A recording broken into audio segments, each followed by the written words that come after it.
fight on the landing ground.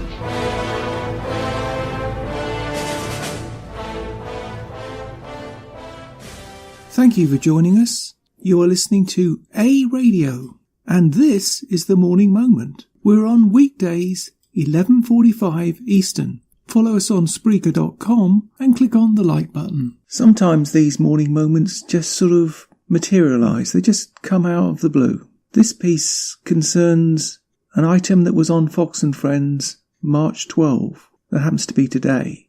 It concerns my pet topic, one that I've covered in detail, great detail. But that being said, I could not leave this piece from Fox News unanswered or not covered. The guy you're going to hear from started Greenpeace. I want you to listen to this guy. Listen to what he has to say about climate change. He says it's real, but, and here's the kicker for all those nutballs out there, it's natural. It's natural. And he really goes off on that Pin-Prick Cortez. Here's the clip.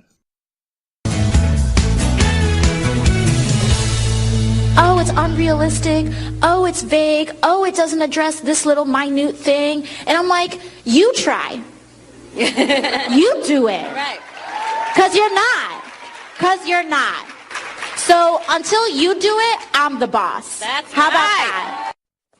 Alexandria Ocasio-Cortez sending a message to critics of the Green New Deal. But that didn't sit well with some, including the co-founder of the environmentalist group Greenpeace. Patrick Moore is tweeting this. Pompous little twit. You don't have a plan to grow food for 8 billion people without fossil fuels or get the food into the cities? Horses? Question mark. If fossil fuels were banned, every tree in the world would be cut down for fuel for cooking and heating. You would bring about mass death. Close quote. Patrick Moore is also the author of Confessions of a Greenpeace Dropout, the making of a sensible environmentalist, and he joins us right now live from our nation's capital. Patrick, good morning to you. Good morning. Good morning. Nice to be here. Okay, it sounds like you don't think her plan is a good one. What's your major You're the problem one. with it? Well, it's a silly plan. That's why I suggested she was a pompous little twit.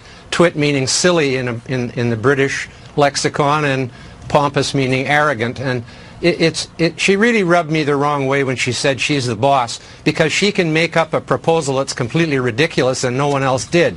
And that is what's wrong about this. In fact, the whole climate crisis, as they call it, is not only fake news, it's fake science.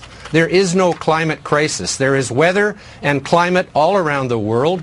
And in fact, carbon dioxide is the main building block of all life. That's where the carbon comes from in carbon-based life, which is all life on land and in the sea.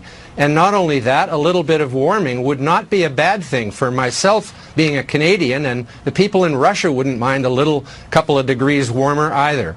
But Patrick, you know, there are so many scientists who have come out and have said that climate change is real. Yes, of course climate change is real. It's been happening since the beginning of time. But it's not dangerous, and it's not made by people. Climate change is a perfectly natural phenomenon, and this modern warm period actually began about 300 years ago when that little ice age began to come to an end. There is nothing to be afraid of, and that's all they're doing is instilling fear. Most of the scientists who are saying it's a crisis are on perpetual government grants. On one hand, they say the science is settled and people like myself should just shut up because they know what's right. On the other hand, they seem to keep studying it forever as if there's something new to find out. And those two things are completely contradictory. Carbon dioxide is actually a benefit to the world. I'm in Washington this week for a directors meeting of the CO2 Coalition, whose purpose, and you should take a look at the CO2 Coalition online because we have some of the top scientists in the United States and Canada on board, and we believe that carbon dioxide is entirely beneficial to both the environment, to agriculture and forestry, and to the climate of the earth. Patrick, I know you were president of Greenpeace in Canada, 7 years as a director of Greenpeace International. You founded this organization and then you left. Why were you one of the founders, and why did you decide to leave? I was one of the founders as doing a PhD in the late 60s, early 70s in ecology.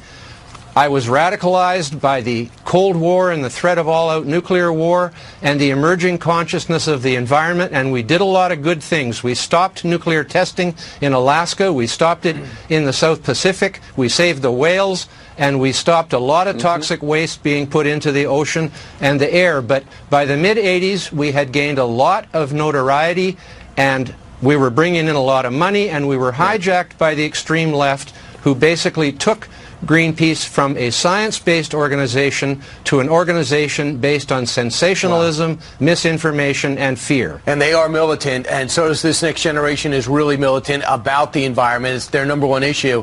Here's what Greenpeace said about you. Moore does not represent Greenpeace. His statements have nothing to do with Greenpeace's positions. The new Green Deal resolution has the potential to create millions of family-sustaining union jobs that protect our nation's clean air, water, and communities. Your reaction?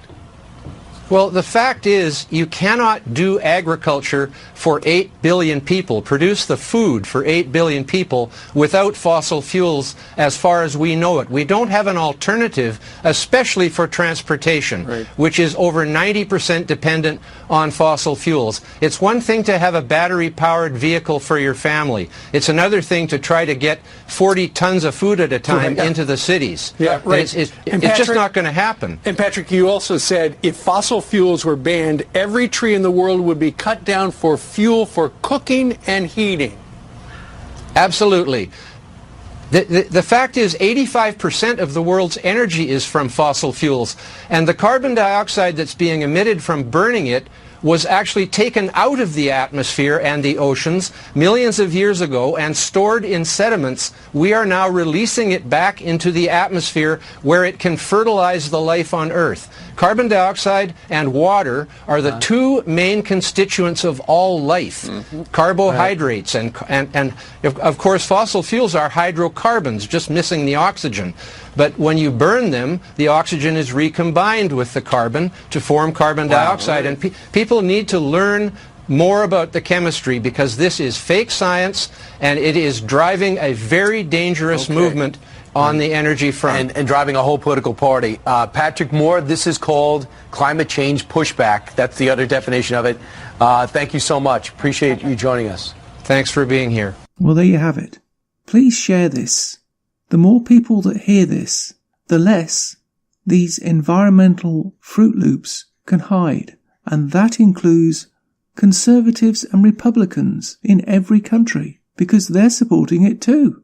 We must stop this before we doom ourselves to an economic, cultural and agricultural catastrophe. One which we would not recover from for 100 years. A self-inflicted mass starvation. What better way, by the way, than to cull the world population? Just saying. Food for thought, isn't it? Pardon the pun. And that's my comment. You can find more at aradio.wordpress.com, where you can find links to us on Twitter, Facebook, Instagram, iTunes, iHeartRadio, Gab and email. We're also on Spotify. Just go to the podcast section and type Canadian Politics with a twist and you'll find us. We are continuing to reach out to you, so please pass on these links. Please click on the follow button on Spreaker.com. You can listen to all our morning moments at Spreaker.com under A Radio. That's EHRADIO, A Radio, and click on the like button. And you can hear a review of our morning moments on WHBJ-DB, News Talk Radio on Spreaker.com. Join us and many others. And you can find all our podcasts and morning moments at aradio.wordpress.com. Click on the Morning Moments tab.